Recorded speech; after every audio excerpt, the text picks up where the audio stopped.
Apa kabar? Jumpa kembali dengan aku. Semoga Anda semua tetap sehat selalu ya. Kuat semangat mendapat berkat. Kali ini membahas tentang penarikan harta karun gaib.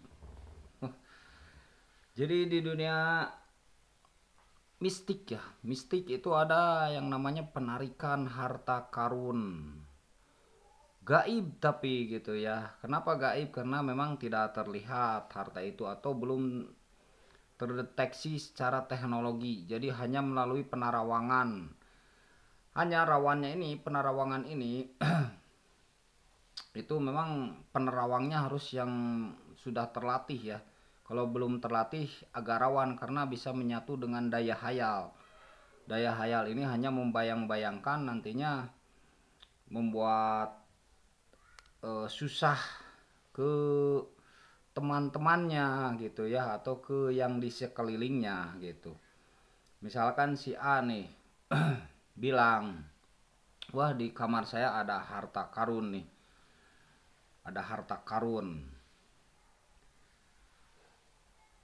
peninggalan sesepuh dahulu, sesepuh zaman dulu gitu. Nah ini kan sulit ya, sulit misalkan kita untuk memercayainya, kan sulit ya kita untuk memercayainya. Karena daya hayal ini cuman membayangkan, harusnya daya hayal ini diubah menjadi daya pikir. Daya pikir jadi daya cipta jadi daya gerak.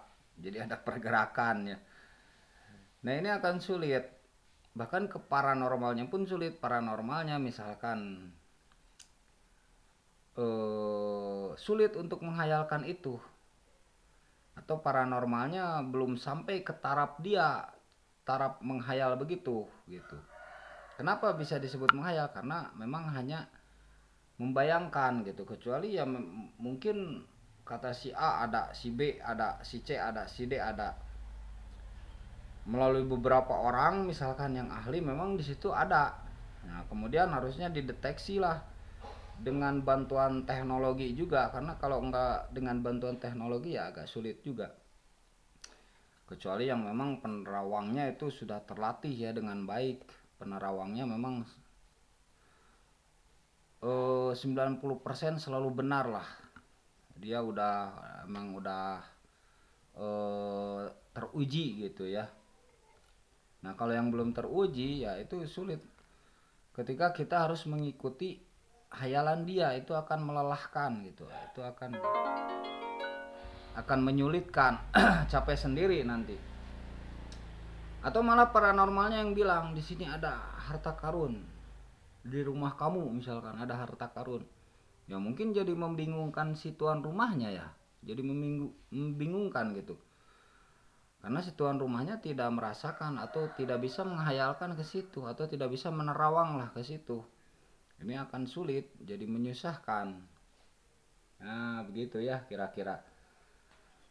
Bahkan walaupun misalkan benar ada di situ, nah untuk membukanya pun sulit.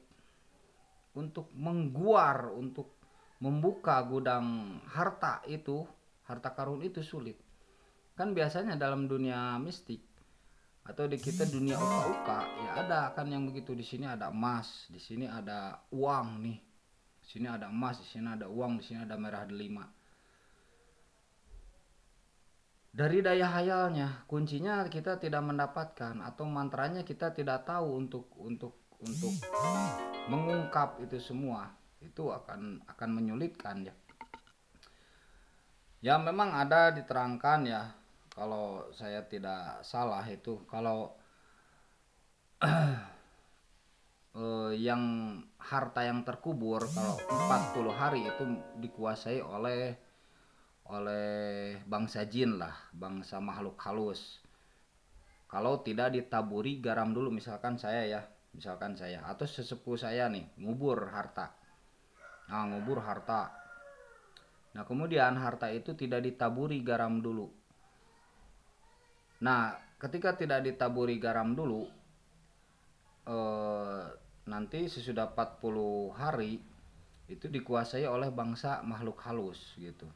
Tapi kalau ditaburi garam dulu itu walaupun 1000 hari tidak akan dikuasai makhluk halus. Gitu yang saya pernah tahu ya. Tapi tidak tahu juga ya. Nah, gitu. Nah, kalaupun ada misalkan benar di situ, misalkan contoh, untuk menarik harta itu sulit juga, kecuali memang sudah bagiannya. Untuk menarik harta itu sulit juga. Dengan mantranya, mantra apa? Kemudian kalau dia harus pakai sajen dan menyannya atau bukurnya atau dupanya, dupa apa, itu bisa bermacam-macam ya. Jadi nggak sembarang pakai dupa, nggak sembarang pakai menyannya, enggak. Gitu yang saya ketahui. Dan nggak sembarang mantra yang dipakai gitu. Misalkan contoh yang saya ketahui dengan memakai Aji Mahkawiyah. Dengan memakai Aji Mahkawiyah ini untuk membuka gudang harta karun itu memerlukan tata cara puasa 47 hari. Nah, 47 hari berpuasa. Berpuasanya bukan berpuasa sembarangan, berpuasa tidak memakan yang bernyawa dan yang keluar dari yang bernyawa, begitu. Itu 47 hari dan berpuasanya di tempat terbuka.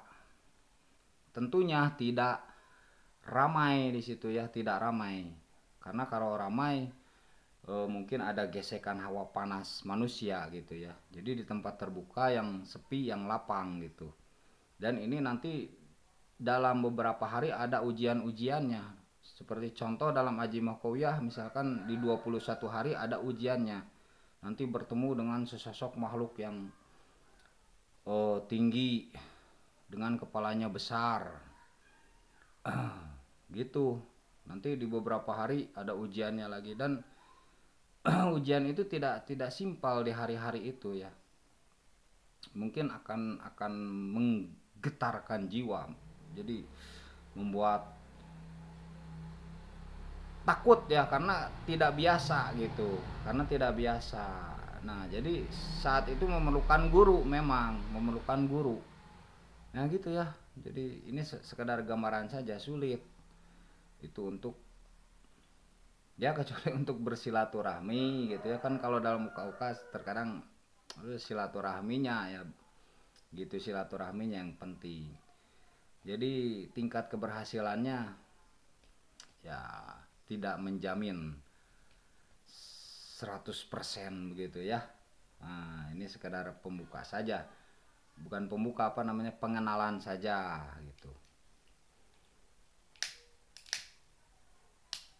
Bahkan ketika di Aji Mahkawiyah itu harus bagaimana ketika ada ujian tersebut, itu nanti ada diterangkan harus bagaimana kita melakukan apa. Nah, sebab di situ ada rawannya kegagalan ketika tidak bisa menghadapi ujian tersebut. Sehat selalu.